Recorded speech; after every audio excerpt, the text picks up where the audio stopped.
Salam bahagia, kita bersama lagi dalam Ruang Bicara bersama dengan PDRM dan sudah tentulah hari ini juga kita memilih satu topik yang cukup penting sebenarnya. Tetapi sebelum saya bercakap ataupun kita bercakap tentang Ruang Bicara bersama dengan PDRM ini, kita sebenarnya akan menghubungi seorang tetamu kerana baru sebentar tadi sebenarnya pengumuman yang berkaitan dengan bantuan PKP 3.0 untuk rakyat telah pun diumumkan oleh Yang Amat Berhormat Perdana Menteri. Jadi mungkin menarik jugalah kalau di awal program ini, sebelum kita bercakap tentang topik yang kita pilih hari ini dalam Ruang Bicara bersama dengan PDRM, kita ingin mendapatkan dulu reaksi awal ataupun reaksi spontan dari seorang tetamu yang sudah pun bersiap sedia yang akan saya hubungi melalui talian, iaitu yang berbahagia Profesor Madya Dr. Anwar Shahbali Mahmud, yang merupakan Profesor Madya di Sekolah Perniagaan dan Ekonomi Universiti Putra Malaysia. Assalamualaikum Prof. Assalamualaikum warahmatullahi wabarakatuh, Datuk. Jadi Prof sehat ya? Alhamdulillah sehat, Datuk, sehat. Alhamdulillah. Macam inilah Prof. Okey, Prof, kita nak berkongsi pandangan awal dan juga reaksi awal dan juga spontan daripada Prof sendiri. Ekoran daripada pengumuman yang dibuat oleh Yang Amat Berhormat Perdana Menteri sebentar saja tadi berkaitan dengan bantuan PKP 3.0 untuk rakyat. Reaksi awal Prof bagaimana? Okey, kalau kita soroti semula apa yang disebut oleh Yang Amat Berhormat Perdana Menteri tadi, kita dapati bahawa pertama sekali Perdana Menteri memberikan penekanan berkenaan dengan kesihatan awam itu sendiri. Ya.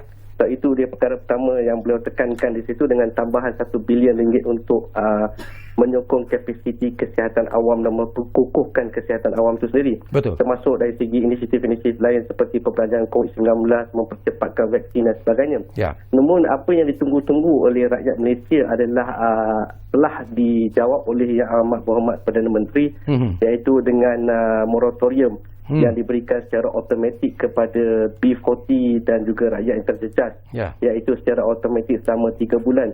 Ini yang saya nyatakan pada pagi tadi dalam surat khabar bahawa ini paling penting sebenarnya. Disebabkan apa? Disebabkan oleh bila berlakunya rakyat kekurangan pendapatan, maka mereka ada kekangan untuk membayar pinjaman. Pinjaman bukan keutamaan dan mereka perlu menyara hidup dengan berbelanja untuk membeli barang keperluan harian disebabkan oleh pendapatan perkurangan. Jadi dengan apa yang diberikan oleh Yang Amat Berhormat Perdana Menteri ini yang disebut tadi itu, tentu sekali ia memberikan nafas kelegaan dari segi mereka yang terjejas mendapat automatik 3 bulan itu sendiri. Itu yang pertama.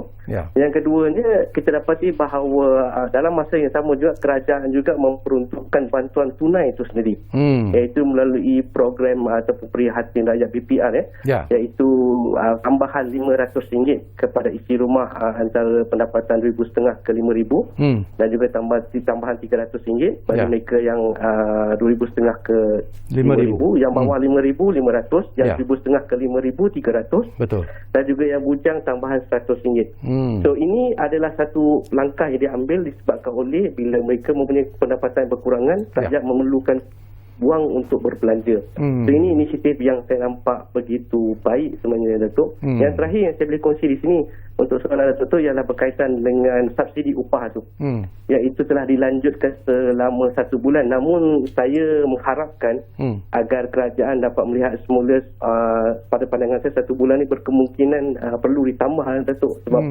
saya rasa 1 bulan ni masih lagi belum dapat memberikan nafas kepada PKS tu sendiri. Dengan walaupun kerajaan betul ke 1.5 bilion, tapi saya rasa berdasarkan keperluan pada masyarakat, terdapat keperluan untuk melihat semula sama ada 3 bulan itu boleh dipertimbangkan, betul. Sesuatu yang menarik juga barangkali Prof, saya juga ingin dapatkan reaksi spontan daripada Prof sendirilah. Apa yang disebut oleh Yang Amat Berhormat Perdana Menteri sebenarnya ialah untuk mewujudkan keseimbangan di antara lives and livelihood. Jadi betapa pentingnya sebenarnya perasaan sensitif Yang Amat Berhormat Perdana Menteri dan juga kerajaan PN sendiri dalam usaha untuk menjamin bahawa kehidupan rakyat itu sentiasa diberi keutamaan oleh kerajaan yang sedia ada. Okey, Datuk, itulah saya dapati bahawa inilah satu benda yang berlaku di mana kita dapati berlaku satu pertembungan antara keperluan ekonomi dan juga keperluan kesihatan itu sendiri. Betul. Dan bila berlaku pertembungan, Datuk, maka kerajaan telah melihat semula selepas daripada PKP 3.0 diperketatkan, kerajaan telah melihat semula bahawa terdapat keperluan yang lebih untuk memperbataskan pergerakan rakyat Malaysia disebabkan oleh kapasiti hospital kita hampir sebahagian besar telah full kapasiti itu sendiri. Dan sekiranya krisis kesihatan ni tidak dapat dijaga ataupun lumpuh contohnya, ia sedikit sebanyak juga memberikan kesan yang besar kepada ekonomi. Pada pandangan saya disebabkan itulah Yang Amat Berhormat Perdana Menteri dalam konteks pada hari ini memberikan keseimbangan itu, menutup sebahagian besar sektor ekonomi dan memberikan fokus kepada penyelesaian isu kesihatan yang akhirnya dapat membantu untuk menggerakkan semula ekonomi negara bila keadaan itu kembali stabil. Pandangan Prof jugalah tentang program Pemerkasa Plus dengan jumlah sebanyak RM40 bilion. Apakah Prof melihat bahawa ini juga satu langkah dalam usaha untuk memberi satu nafas baru sebenarnya, bukan saja dalam kehidupan rakyat tetapi juga dalam ekonomi negara secara keseluruhannya, Prof? Ya, kalau kita lihat salah satu perkara yang disebut oleh Yang Amat Berhormat Perdana Menteri selain daripada subsidi upah tadi, Datuk, adalah berkaitan dengan geran khas prihatin itu sendiri. Kerajaan telah berbelanja begitu besar untuk geran khas prihatin ini, iaitu sepanjang 4 geran khas tu, iaitu 3 geran khas dan 1 geran khas prihatin permai itu berjumlah 4.8 bilion ringgit. Dan pada hari ini kerajaan mengumumkan tambahan 500 lagi. So dengan tambahan duit ni ataupun income ni, kerajaan harap bahawa PKS ni dapat bernafas. Sebab apa, Datuk? Sebab PKS ni menyumbang 66% peluang pekerjaan negara kita. Kiranya kerajaan dapat membantu PKS ni, maka kadar pengangguran negara kita dapat dikawal. So kalau saya bagi satu contoh, kadar pengangguran kita semasa krisis PKP 1.0 Februari telah mencecah 5.1%, Datuk. Dan Februari 2020 ni kita masih berada pada lingkungan 4.8%. Kiranya kerajaan tidak meneruskan subsidi upah dan memberikan geran khas dan juga inisiatif tambahan untuk PKS ni, dan agak sukar untuk mereka bernafas. Dan bila mereka tidak dapat bernafas, maka peluang kerjaan itu terhenti di situ. Jadi inilah tampang dua mata yang saya lihat, Datuk. Sesuatu yang menarik juga barangkali Prof, daripada apa yang diumumkan oleh Yang Amat Berhormat Perdana Menteri. Jadi respon dan juga reaksi rakyat selepas ini, apakah mereka juga sebenarnya harus menyesuaikan diri dengan keadaan semasa dan kemudiannya mendapat segala bantuan yang diperlukan, walaupun mungkin ada pihak-pihak yang tidak berpuas hati, tetapi pandangan Prof secara keseluruhannya, apakah pengumuman yang dibuat oleh Yang Amat Berhormat Perdana Menteri ini seolah-olah memberi sekurang-kurangnya satu sinar baru dalam kehidupan dan juga kesihatan rakyat secara umumnya, Prof? Okey, Datuk, kalau kita lihat apa yang diumumkan oleh Perdana Menteri pada hari ini menunjukkan bahawa langkah yang diambil ni adalah langkah sementara untuk memastikan bahawa keadaan itu dapat dikawal sehingga vaksinasi negara itu dalam keadaan dapat mencakupi semua rakyat Malaysia. Sebenarnya sebabnya Yang Amat Berhormat Perdana Menteri tadi diharapkan agar vaksin kita dapat diselesaikan sehingga hujung tahun ini, Datuk. Kalau kita lihat, Datuk, mana-mana negara yang pada ketika ini vaksin ini telah meningkat dengan agak signifikan dan dia memberikan kesan kepada perkembangan ekonomi negara itu. Saya bagi contoh di United States sekarang ni, pada ketika ini berlaku peningkatan 3.5% ekonomi mereka. Jepun 2.5%, dan China yang pada tahun lepas Mac begitu kritikal, Datuk, pada ketika ini mereka dah 7.9%. Jadi mengambil apa yang dibuat oleh Yang Amat Perdana Menteri ini supaya nafas ni boleh diberikan, tetapi ia temporary measure agar vaksin itu dapat diselesaikan, Datuk. Selagi vaksin tidak mencakupi at least 80% rakyat Malaysia memperoleh vaksin itu, maka akan berlakulah apa yang telah berlaku, iaitu kita terpaksa buka dan tutup, Datuk, sektor ekonomi itu. Dan inilah sebenarnya yang perlu diselesaikan, kunci kepada bagaimana ekonomi negara boleh berkembang sekiranya majoriti rakyat Malaysia divaksin. Dan kita mengharapkan bahawa bagaimana sebut oleh Yang Amat Berhormat Perdana Menteri, insya-Allah kita dapat selesaikan dalam tahun ini, dan insya-Allah tahun 2022 menjadi satu sinar yang jauh lebih cerah daripada apa yang kita hadapi pada ketika ini. Ya, itu harapan kita. Dan terima kasih banyak-banyak kepada Profesor Madya, Dr. Anwar Shah Bali Mohamad, kerana sudi berkongsi reaksi awal ataupun reaksi spontan ekoran daripada pengumuman bantuan PKP 3.0 yang telah pun diumumkan oleh Yang Amat Berhormat Perdana Menteri. Tapi Prof, insya-Allah dalam masa yang terdekat ini rasanya perlu kita duduk semeja di ruang bicara ini untuk bercakap tentang isu ini, kerana banyak lagi sebenarnya yang boleh kita sentuh bila kita bercakap tentang isu ini. Jadi terima kasih sekali lagi kepada Profesor Madya, Dr. Anwar Shah Bali Mohamad. Baik. kita berehat dulu buat seketika. Kembali nanti kita akan tumpukan perhatian kita kepada ruang bicara bersama dengan PDRM. Kita lihat dulu.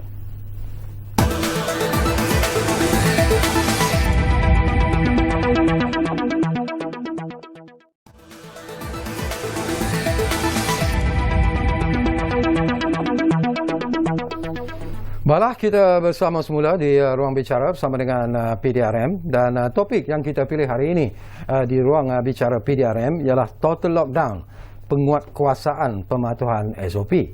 Dan kita ada seorang tetamu yang cukup istimewa di studio ruang bicara ini bersama dengan saya.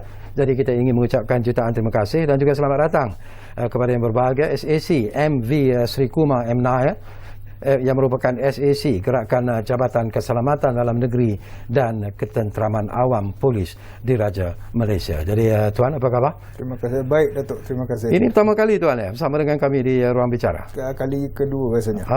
Okey. Jadi terima kasih banyak-banyak. Baik. Ini satu isu yang sedang mendapat perhatian daripada rakyat Malaysia secara keseluruhannya.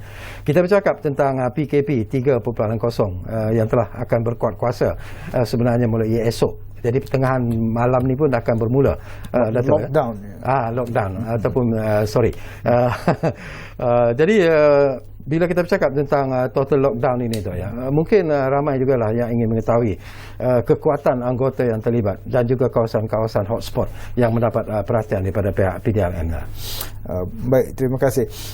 Kalau kita sebut PKP 3.0 jadi kekuatan anggota ketika itu, pegawai dan anggota.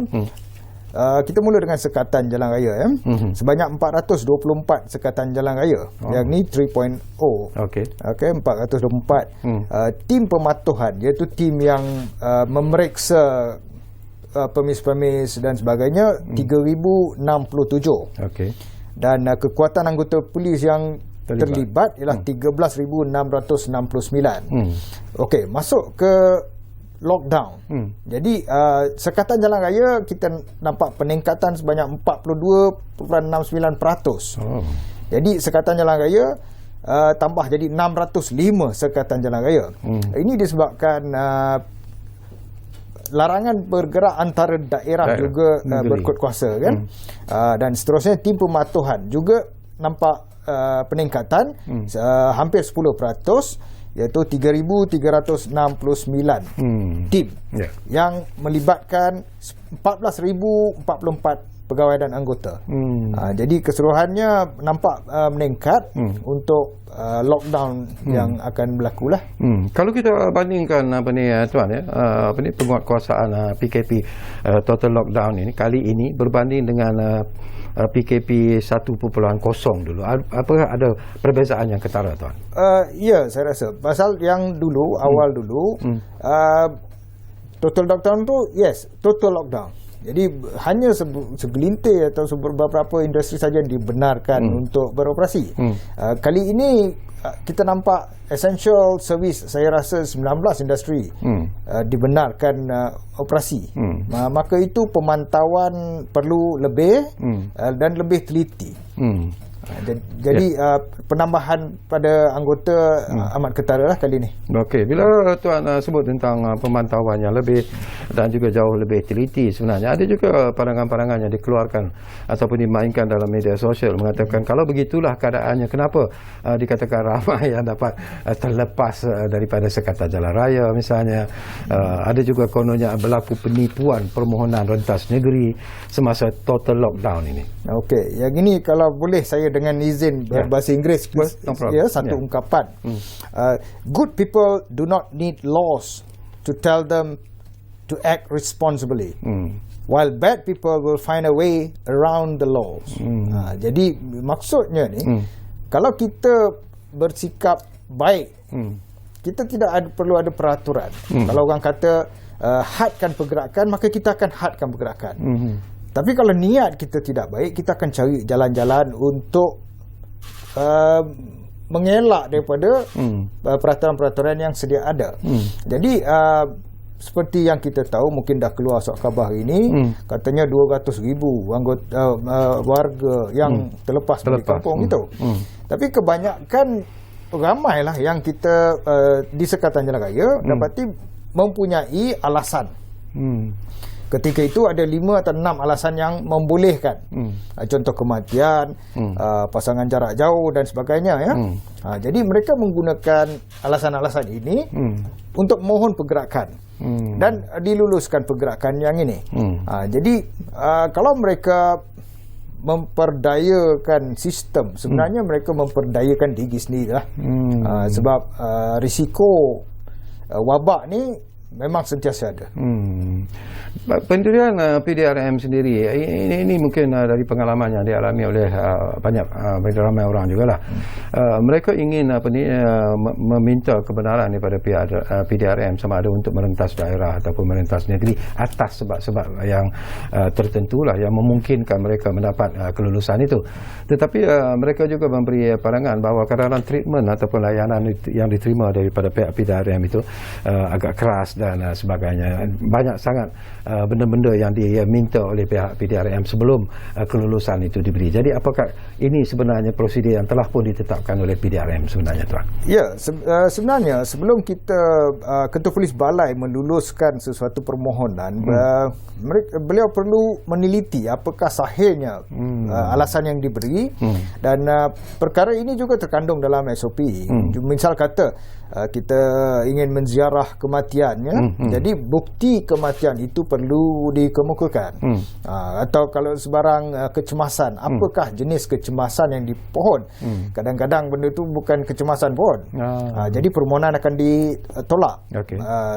Macam pasangan jarak jauh, misal kata, mereka perlu kemukakan bukti yang menunjukkan pasangan tu berkahwin dan duduk berasingan lah.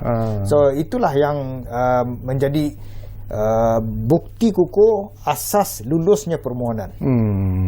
Sepanjang pelaksanaan PKP 3.0 ni, bagaimana trend kehadiran masyarakat di kawasan tumpuan ramai terutamanya di seluruh negara, Tuan? Okey, yang ni kita ceritalah sebelum 2-3 hari sebelum hari raya, kita dapati gedung-gedung ni bila jadi tumpuan. Betul. Yang tu tidak dapat elak menjadi satu resam agaknya. Sebelum raya kita akan membeli. Jadi pihak polis akan mengawal kawasan-kawasan yang dijadi tumpuan. Dan baru-baru ni bila Perdana Menteri mengumumkan akan lockdown yang bakal tiba ni, maka berlaku sedikit panic buying lah. Orang bertumpu ramai-ramai ke kedai-kedai untuk membeli barang-barang dapur jadi sebenarnya tidak perlu panic buying disebabkan kerajaan masih membenarkan orang keluar membeli barang-barang perlu. Tetapi masyarakat kita macam ni lah, dia akan berebut untuk membeli beratur panjang. Dia cepat panik sebenarnya. Okey, Tuan, walaupun kita tak buka talian, tapi saya difahamkan kita ada pemanggil juga di talian kita sekarang ini, mungkin yang selalu mengikuti program kita. Jadi untuk tidak mengecilkan hati, kita ambil dulu panggilan yang ada di talian. Aizam dari Kuala Lumpur, saya difahamkan ada di talian kami sekarang ini. Assalamualaikum, Zam. Waalaikumsalam, Tuan Haji Syarkirin. Ya. Selamat malam juga kepada Tuan SCC kita. Ya, apa khabar, Tuan? Bagus. Selamat bertugas sepanjang lockdown ni 24-14 hari ni. Ya. Sekarang saya nak tanya satu perkara. Saya ni meniaga di pasar, Tuan, pasar Bolong Mas Selayang. Kemudian saya kadang ambil barang macam sayur kampung di Melaka, Negeri Sembilan, contohnya di Segamat, contohnya jantung pisang. Tapi saya kadang-kadang tak bawa lori. Jadi bolehkah saya bawa 4x4 ataupun Hilux, bolehkah saya melalui Sekatan Jalan Raya mengikut laluan laluan khas, seperti laluan lori contohnya. Sedangkan saya memandu kereta kecil ataupun van ataupun Hilux lah. Itu saja nak tanya, Tuan. Kerana kadang saya tunggu untuk queue yang begitu panjang, dan kadang pada saya buang masa. Jadi apakah saya dibolehkan melalui jalan yang dilalui oleh lori ataupun KKM ataupun petugas-petugas frontliners. Okey. Itu saja tuan, dan terima kasih banyak tuan. Selamat bertugas dan terima kasih Tuan Haji. Sahabat kita. Terima kasih banyak-banyak Aizam. Menarik jugalah persoalan yang anda bangkitkan. Jadi respon daripada Tuan Sri MV Sri Kumar. Okey, macam ni. Kerajaan telah membenarkan atau PDRM telah membenarkan kenderaan komersial untuk melalui laluan khas. Ya, jadi jika kita menggunakan kenderaan peribadi dan dibenarkan melalui laluan khas, ni akan timbul ketidakpuashatian orang yang memerhati. Mereka tidak tahu kandungan dalam kenderaan. Jadi untuk mengelak perkara ni, kalau bawa kenderaan sendiri, rasanya perlu laluan biasa. Jadi kalau bawa kenderaan komersial, maka dibolehkan lalu. Jadi anggota di Sekatan Jalan Raya, mereka akan tahan kenderaan dan misal katalah kita beri kebenaran untuk laluan khas. Jadi optiknya dari belah sana orang yang beratur ramai, dia akan persoal apa istimewanya kenderaan itu. Jadi jawapannya gitulah. Kalau kita bawa kenderaan sendiri, kita paksa laluan biasa. Laluan yang dikhaskan itulah kenderaan komersial, frontliners dan sebagainya yang dibenarkan. Tapi kebenaran itu harus diperolehi sebelum mereka berangkat ke mana-mana yang ditujui lah. Okey. Ridwan dari Pulau Pinang, saya difahamkan ada di talian kita sekarang ini. Assalamualaikum Tuan. Ya, Waalaikumsalam. Ya, Tuan Angkul Cik Sekawi. Ya. Okey, dan ahli panel lah. Ya. Ini apa, saya ada kemungkinan saya mengenai PKP ya. Kita tengok sekarang PKP kan, dia ada pemerintah negeri kan dan daerah. Lepas tu kita tengok sekarang yang sebab apa yang berlaku kenaikan COVID. Saya tengok ada orang-orang yang kenamaan dia boleh masuk pergi rentah negeri. Ada orang merintah daerah, sedangkan rakyat desa ni macam saya ni nak pergi pun takut sebab apa? Kena minta surat kebenaran pada polis. Tapi yang lain-lain tu, yang VVIP tu dia boleh. Jadi kemungkinan kepada rakyat. Patutnya kepada rakyat, kalau orang VVIP yang pangkat contohnya justru ke atas tak kira, patutnya dia kena bagi sama rata antara rakyat dan orang VVIP ni. Yang ni kemungkinan yang pertama. Yang ni supaya apa? Masalah COVID ni akan turun sebab kesian Dr. Noisyam dan frontliner ni, mereka jaga siang dan malam, tetapi orang-orang VVIP ni dapat kebebasan. Saya harap tuan dapat mengetatkan undang-undang, tak kira pilih bulu siapa pun sama undang-undang ni, tak ada undang-undang rakyat dan VVIP. Minta ulasan daripada tuan. Terima kasih. Wassalam. Baik, terima kasih banyak-banyak Ridwan dari Pulau Pinang. Ini sebenarnya isu yang sering dimainkan di kalangan orang ramai sebenarnya. Mereka menganggap ataupun memberikan semacam implikasi seolah-olah timbul ataupun semacam persepsi seolah-olah timbul layanan yang istimewa kepada golongan tertentu, kepada rakyat biasa, layanan lain, tetapi mungkin PDRM ada alasan tersendiri sebenarnya tuan. Ya, dia tidak timbul isu pilih bulu. Jadi kalau kita terpaksa rentas negeri atau daerah untuk menjalankan tugas rasmi, adalah dibenarkan. Ada juga yang perlu kebenaran polis. Jadi mereka yang melanggar SOP ini akan dikenakan compound. Jika ditahan tak dan kira didapati, siapa sebenarnya, tak kira siapa, akan dikenakan compound. Kita juga biasa dengar baru-baru ni VIP yang dikenakan compound dan mereka bayar. Jadi kalau dikatakan sipolan VIP boleh ni, kita tidak tahu bahawa mereka telah mendapat kelulusan PDRM atau tidak.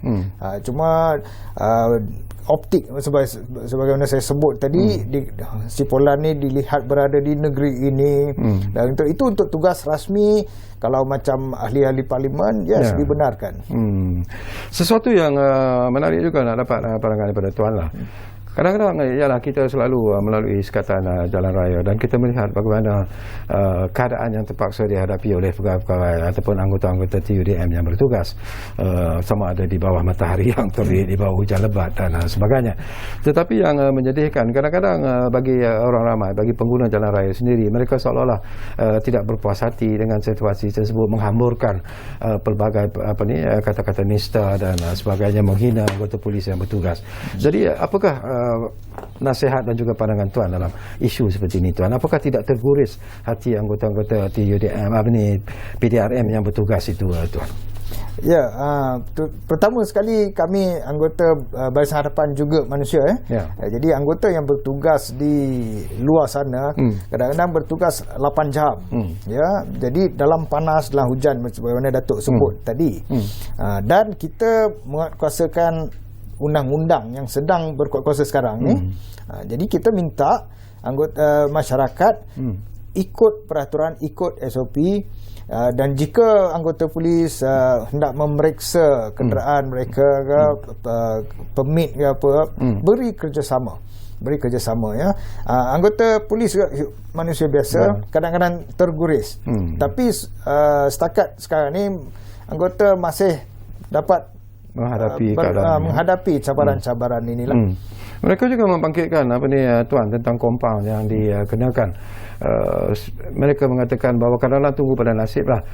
Apakah kompaun itu sebenarnya memang adalah ditentukan oleh budi bicara polis, ataupun kerana mereka lihat bahawa kompaun yang dikenakan itu kadang-kadang dikatakan berbeza-beza.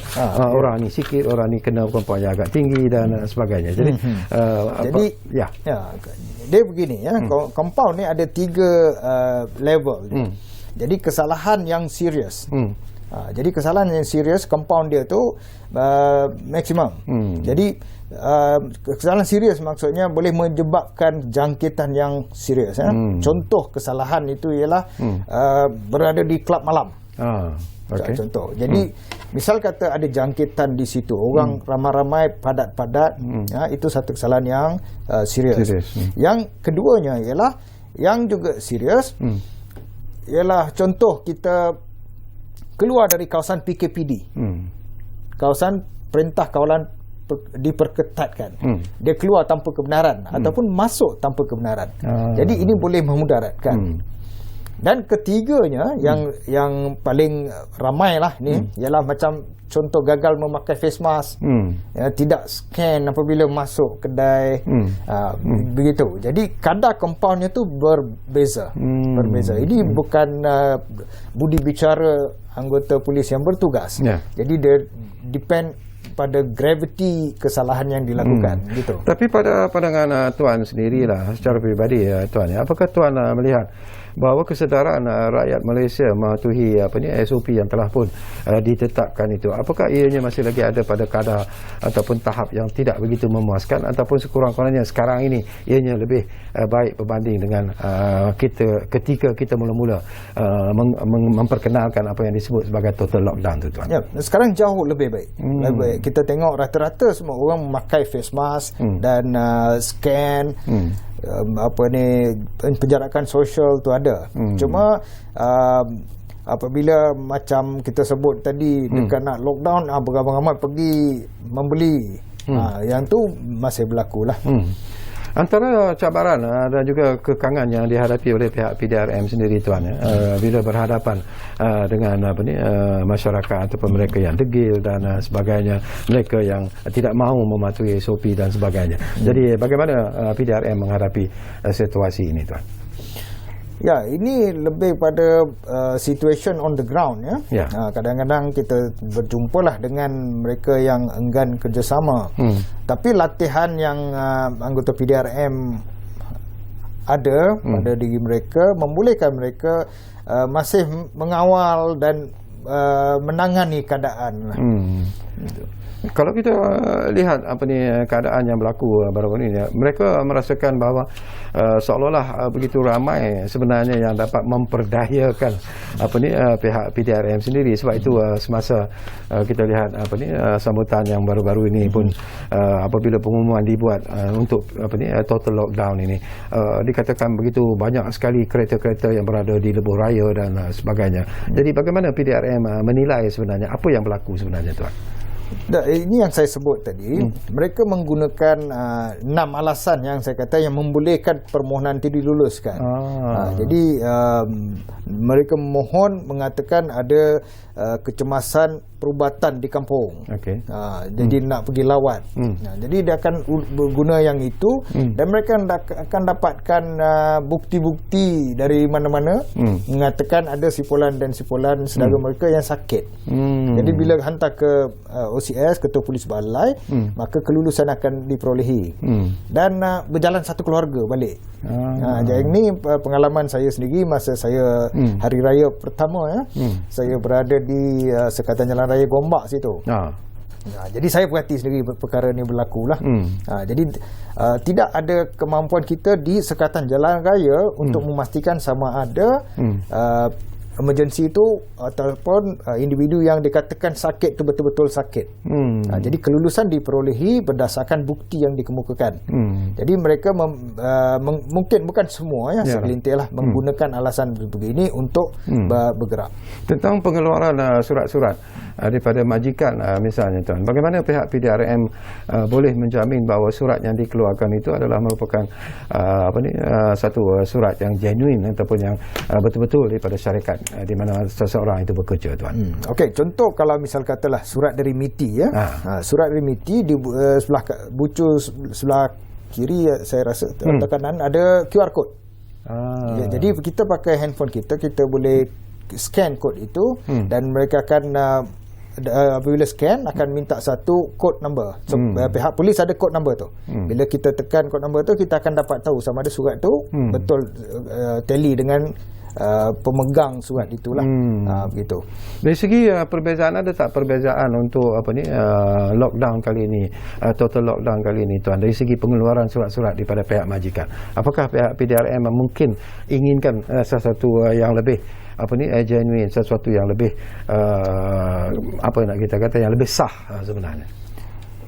Ya, permohonan dari MITI dan surat yang dikeluarkan begitulah yang kita kata kita boleh scan dan tentukan.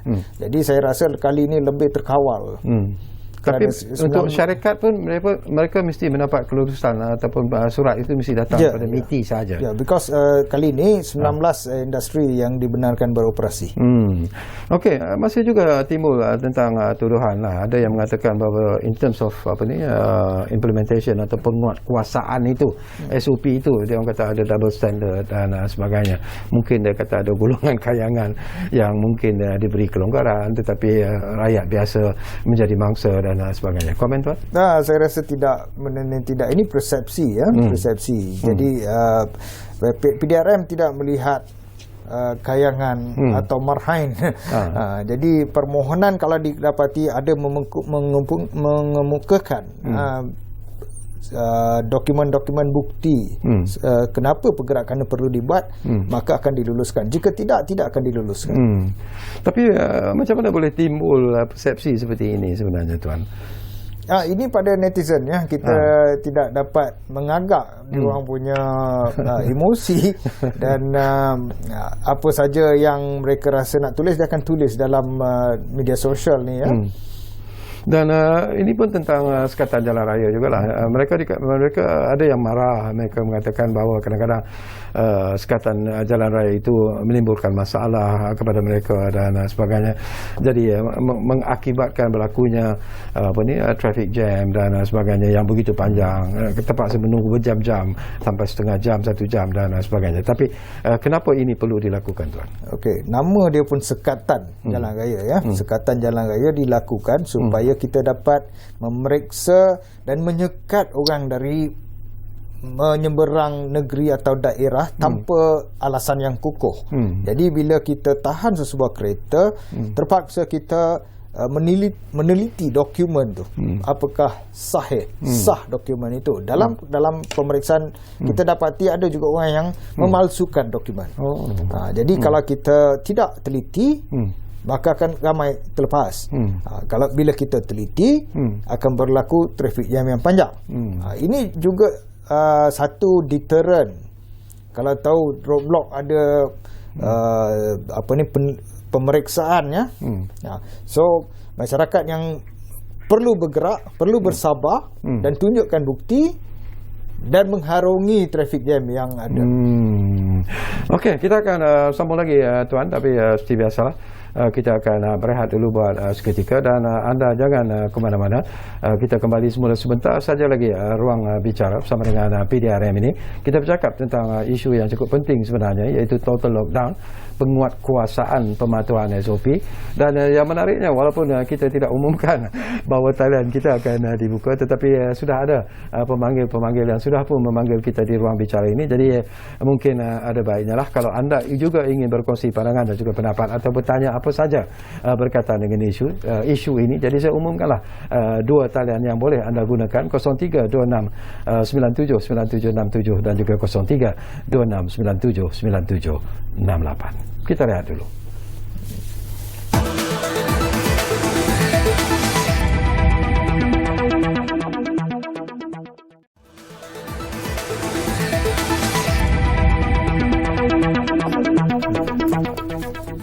Baiklah, terima kasih. Anda masih lagi bersama kami di ruang bicara bersama dengan PDRM. Dan kita masih lagi bercakap tentang total lockdown, iaitu penguatkuasaan pematuhan SOP. Dan tentunya kita masih lagi bersama dengan yang berbahagia SAC MV Sri Kumar M. Nair, iaitu SAC Gerakan Jabatan Keselamatan Dalam Negeri dan Ketenteraman Awam Polis Diraja Malaysia. Baik, selalunya dalam keadaan pelanggaran SOP inilah ialah pelbagai alasan yang diberikan dan sebagainya. Tuan sendiri pun menyebut tentang isu itu sebenarnya Tuan ya. Tetapi mungkin apa yang perlu difahami oleh pengguna jalan raya dan juga rakyat jelata ialah apa yang disebut sebagai kawalan kendiri itu. Jadi mungkin jugalah Tuan ada pandangan juga nasihat kepada pengguna jalan raya dan juga kepada rakyat Malaysia keseluruhannya Tuan. Ya, perkataan kendiri itu sangat relevan sekarang ya. Saya ada sebut sebelum ni, jika kita dapat mengikut peraturan atau undang-undang yang ada, itu asas kendali diri sendiri, kendiri. Jadi tidak perlu ada orang memerhati kita, tim-tim pemantau untuk memantau kita, sedangkan kita dah masuk tahun kedua pandemik. Jadi sudah sampai masanya kita sedar dan faham tentang karakter virus ini, bagaimana penularannya ya. Jadi bila kita rasa kita dah faham, maka kita akan mengamalkan kendiri. Kalau terpaksa keluar dapatkan benda yang kita nak beli ke apa, dan kembali segera, tidak melilau ke tempat lain. Itu satu. Tidak ziarah ini ya. Jadi kadang-kadang kita terasa adik-beradik keluarga kenapa tidak boleh ziarah. Jadi misconception ini ya telah mengakibatkan saya rasa beberapa kluster muncul baru-baru ini. Disebabkan mereka tidak peka atau tidak faham, ataupun sengaja tidak mau faham benda ni ya. Jadi telah berlaku jangkitan. Jadi ini bukan kita memperdaya sistem, macam saya sebut tadi, memperdaya diri sendiri lah. Jadi kendali diri sendiri atau kendiri ini sangat penting pada masa ini. Bila kita bercakap tentang total lockdown, ini pun sesuatu yang juga dibangkitkan oleh rakyat lah, netizen khususnya. Mungkin mereka tak faham bila kita sebut tentang total lockdown itu apa yang dipastikan oleh PDRM supaya kita tidak melakukannya Tuan, antaranya yang penting. Okey, duduk rumah. Itu ungkapan keramat. Duduk rumah. Jika tidak perlu keluar, jangan keluar. Dan amalan seperti duduk-duduk minum-minum ini semua kena sekat dulu, tahan dulu. Dalam total lockdown maksudnya tidak ada pergerakan manusia. Jadi kita perlu faham virus ni dia tidak bergerak, dia bergerak melalui kita yang bergerak dan membawa virus ni ke serata lah. Jadi kalau kita dapat duduk rumah, tidak bergerak, hadkan pergerakan kita, kita akan dapat kawal wabak ini. Ada juga yang suruh saya bertanya lah, kadang-kadang mereka tak faham bila disebut bahawa pergerakan itu boleh dilakukan tetapi tidak melebihi daripada 10 km daripada jarak rumah dan macam mana nak tahu tentang 10 km tu tuan? Okey, begini. Dia bila kita kata 10 km, jika kita perlu pergi ke kedai dan kedai itu berada berdekatan kita pergi kedai yang itu paling dekat. Ya, yang paling dekat. Juga berlaku persoalan misal kata saya duduk di Melawati. Melawati ini sempadan antara KL dan Selangor. Tapi logik akal yang mengatakan saya akan pergi ke kedai berhampiran. Bukan kedai yang dalam daerah saya tapi jauh. Jadi dia bukan pada kedai di daerah saya. Logik akal mengatakan saya akan pergi kedai berhampiran. Mungkin saya duduk KL, kedai itu di Selangor tetapi seberang jalan. Itu dibenarkan. Pergilah kedai yang paling hampir. Jadi yang dikatakan 10 km ini satu batasan maya. Jadi ada orang kata mana saya nak tahu yang itu kawasan 10 km. Jadi itu paling penting kita kendali diri sendiri. Ya, kita perlu agak yang mana kedai yang berhampiran untuk pergi dan ataupun mendapatkan rawatan dan sebagainya. Jika tidak perlu lajak dari 10 km tu tak usah pergi. Tak usah pergi yang berhampiran itu. Tapi nak tahu keadaan yang tepat bahawa itu kita tidak melanggar 10 km tu tuan. Macam mana kita nak tentukannya tuan? Macam saya sebut tadi itu batasan maya jadi kita perlu bukan setakat ini saya boleh pergi, saya akan pergi setakat situ. Apa tujuan keluar tu? Jadi kalau tujuan perubatan, misal kata kita duduk di Melawati, kita nak pergi ke hospital yang terdekat, ada hospital-hospital yang berada dalam kawasan tu. Tapi kalau tak ada boleh? Tak ada baru boleh. Dan jika perlu permit polis untuk rentas daerah dapatkan. Okey, faham. Satu lagi juga yang bangkitkan tuan tentang jumlah penumpang dalam kenderaan itu, dalam sesuatu kenderaan itu semasa total lockdown ini. Okey, total lockdown 2 2 termasuk memandu. 2. Tapi untuk perubatan. Perubatan jika pasien terpaksa dipapah dan apa sebagainya dibolehkan. Dan untuk mereka yang pergi yang terpaksa pergi untuk vaksinasi COVID-19, mereka juga boleh ada dua seorang kadang-kadang kita membawa ibu kita contoh orang tua-tua yang terpaksa kita bawa yang ni tujuan perubatan ada dia punya kuasa pengecualian. Kalau keadaan memaksa lah tuan bahawa mereka terpaksa membawa lebih daripada 2 passengers itu ataupun lebih daripada 2 penumpang itu, apa yang perlu mereka lakukan? Untuk tujuan perubatan tidak apa. Dia sampai sekatan jalan raya, anggota polis ada budi bicara. Tengok kadang-kadang orang tu wheelchair bound seorang untuk mengangkat, seorang untuk mengurus kenderaan yang dia naik gitu, mungkin lebih dari 2. Itu dibenarkan. Okey, katalah atas tujuan perubatan jugalah, ataupun atas tujuan lain, 2 penumpang berada di hadapan tetapi kerana adanya anak-anak kecil, katalah 2 ataupun 3 orang yang tak boleh ditinggalkan di rumah, mesti dibawa bersama, macam mana mereka nak menyelesaikan masalah ini tuan? Okey, ini kalau boleh time total lockdown ni hindar-hindarlah perkara begini. Jadi ini kerana jangkitan terlalu tinggi pada masa ini. Jadi kalau boleh hindarkan bawa anak-anak kecil keluar. Jika ekstrim dan perlu pergi ke balai polis dan dapatkan kebenaran dulu. Tapi setakat ini tuan, mereka yang masalah yang dihadapi oleh PDRM selain daripada ada golongan yang mungkin gagal untuk mematuhi SOP yang telah ditetapkan, tetapi bila kerajaan memperkenalkan total lockdown ini, apa lagi masalah yang sering dihadapi oleh pihak PDRM tuan? Masih ada yang melanggar.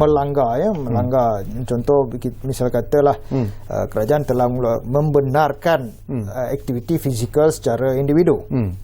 Jadi berjogging dibenarkan jogging, berbasikal tidak dibenarkan ketika total lockdown ini. Okey, di berbasikal. Ada orang juga mengatakan basikal naik seorang-seorang. Tapi masalah dia timbul apabila mereka berkumpulan kemudian berhenti di satu tempat menggunakan kadang-kadang tepi jalan raya. Tepi jalan raya. Jadi dekat situ berlaku pergaulan. Jadi bila kita menghalang sesuatu perkara ada sebab. Jadi macam basikal yang saya sebut tadi, dia lepas aktiviti berbasikal itu, mereka akan berkumpul. Dan mula-mula keluar rumah seorang, lepas tu jumpa seorang lagi, dia akan berkumpul macam itulah. Jadi dalam kerajaan membenarkan aktiviti fizikal yang terhad ini untuk mengelakkan berkumpul ni, itulah. Tapi bila katalah dia selalu juga saya jumpa tuan, dia berbasikal memanglah mula-mula tu seorang, tetapi ada kemudiannya kawan-kawan dia 3-4 orang dan mereka berbasikal di jalan-jalan raya, walaupun kadang-kadang bahaya sebenarnya. Tapi apakah masalah ni masih timbul lagi tuan? Diharap tidak. Jadi mulai malam pukul 12 malam ni akan kita masuk era total lockdown ya. Jadi pihak polis akan memantau aktiviti ini dan saya harap rakyat akan masyarakat lah akan mematuhi peraturan yang ada sekarang ini. Tapi kalau ini kawan saya suruh tanya jugalah, dia kata kalau berbasikal berseorangan masa total lockdown ni boleh ataupun tidak? Tidak boleh. Ada di dalam larangan ni, list larangan. Berbasikal tidak dibenarkan. Kalau berjogging? Jogging dibenarkan. Sorang-sorang. Tak dibenarkan berbasikal tu kenapa tuan? Walaupun berseorangan. Dia bakal mengundang bahaya. Setiap rumah seorang keluar. Ya. Rumah saya seorang, rumah jiran saya seorang lagi, rumah depan tu seorang, lama-lama berkumpul. Begitu.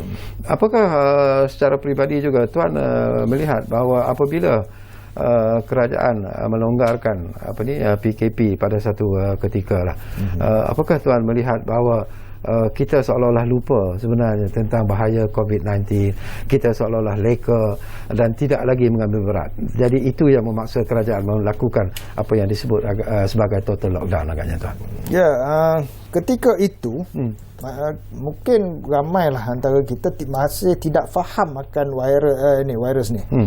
Jadi kita menganggap kita telah berjaya dan melonggarkan siap siaga kita. Jadi itu yang menyebabkan kita agak alpa dan menyebabkan jangkitan. Jadi itu menjadi pelajaran lah. Jadi semoga lepas ini kita dapat berjaya menurunkan angka jangkitan dan terus berwaspada. Tidak let down guard kita lah. Tapi apakah jangka masa total lockdown selama 14 hari itu pada pandangan tuan mencukupi sebenarnya untuk menurunkan peningkatan ataupun menurunkan wabak COVID-19 ini? Saya harap gitu. Saya bukan pakar perubatan, jadi saya harap gitu. Dengan logik mengatakan jika kita tidak bergerak maka virus tidak berkembang. Jadi saya harap kita akan capai matlamat dan hasrat kita untuk mengurangkan jangkitan. Tetapi apakah tuan melihat bahawa kita mungkin boleh mengawal pergerakan kalau kita bercakap tentang tugas yang dilakukan oleh PDRM, tetapi apakah tuan merasakan bahawa agak sukar sebenarnya untuk mengawal pergerakan orang ramai yang berada dalam satu kawasan misalnya, walaupun ialah kita kata jangan duduk di rumah dan sebagainya, tetapi mengunjungi kawan dan sebagainya dalam satu kawasan perumahan itu adalah sesuatu yang paling mudah dilakukan tuan.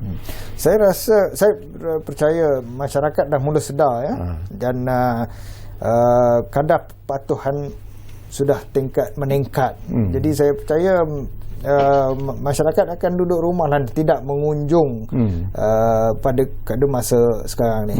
Saya rasa disiplin dah mula ada. Dari segi tindakan PDRM kali inilah untuk total lockdown PKP 3.0 ini, amaran tuan kepada masyarakat. Ya, kita berusaha bersama-sama ya, masyarakat dengan polis, pihak berkuasa, bukan saja polis, semua pihak berkuasa dengan masyarakat perlu bekerjasama memerangi wabak ini.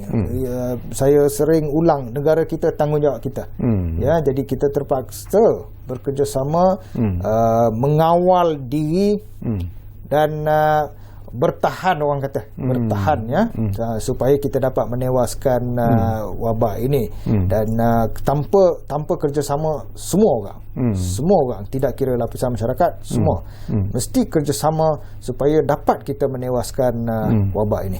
Dari segi masyarakat jugalah, macam kita sebut di awal tadi, Tuan, ya, kadang-kadang mereka memandang bahawa apa yang dilakukan oleh pihak polis ini ataupun pihak PDRM ini adalah menyusahkan. Kadang-kadang ialah dengan kata-kata yang pelbagai, ada juga yang mengutuk dan sebagainya. Tetapi apakah Tuan merasakan bahawa itu adalah satu tuduhan yang disebabkan oleh emosi, satu tuduhan yang tidak adil? Ada yang mengatakan ada otak tapi guna diletak kat lutut dan sebagainya. Jadi nasihat Tuan jugalah kepada golongan-golongan seperti ini, Tuan. Menerima maki amun ni sebahagian dari kerjaya polis ni lah, ya. Jadi kita dari dulu lagi kita menghadapi perkara-perkara begini. Terutama sekarang ni, saya mohon masyarakat memahami peranan yang dimainkan oleh semua petugas, tidak kira polis, kesihatan, ya, semua memainkan peranan, dan bertungkus lumus. Jadi kadang-kadang kita hilang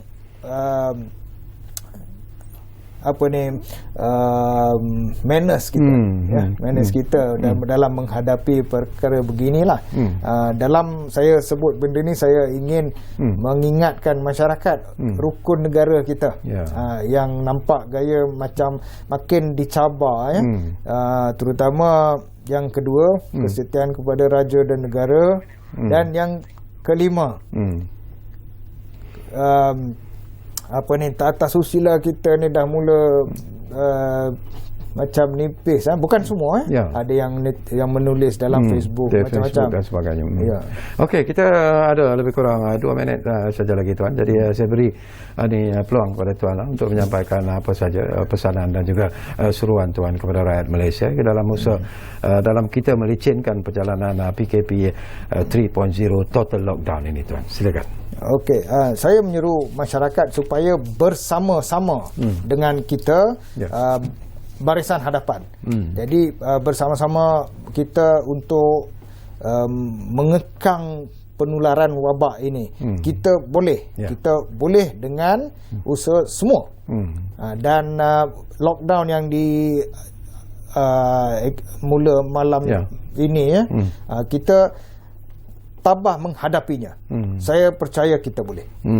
Agaknya dalam masa 12.01 lah, Tuan, akan bermula total lockdown, PKP 3.0, ya. Jadi Tuan yakin bahawa segala-galanya akan berada pada situasi seperti apa yang diinginkan, Tuan? Ya, harapan dia begitulah, ya. Harapan itu masyarakat dah mula faham tentang cabaran yang kita hadapi ini, dan harapan saya kita akan berjaya. Baik, terima kasih banyak-banyak kepada Tuan SAC MV Sri Kumar M. Nair, iaitu SAC Gerakan Jabatan Keselamatan Dalam Negeri dan Ketenteraman Awam Polis Diraja Malaysia, kerana sudi bersama kita di ruang bicara ini. Dan mungkin Tuan, dalam masa-masa yang terdekat ini kita duduk bersama lagi di ruang bicara ini untuk bercakap mungkin dari segi penilaian terhadap pelaksanaan total lockdown PKP 3.0 ini, kerana kita juga ingin mengetahui tentang keputusan ataupun kedudukan terkini berkaitan dengan perkara ini. Baiklah, terima kasih kepada anda menumpukan perhatian bersama kami di ruang bicara ini, dan jangan lupa seperti apa juga yang disebut oleh Tuan SAC MV Sri Kumar, kita masih lagi sebenarnya sedang berjuang untuk menentang pandemik COVID-19. Kita belum lagi menang sebenarnya, tetapi sekiranya kita jaga keluarga kita, dan yang penting kita jaga negara kita, kita pasti boleh menentang COVID-19 ini. Jumpa lagi dalam ruang bicara. Terima kasih.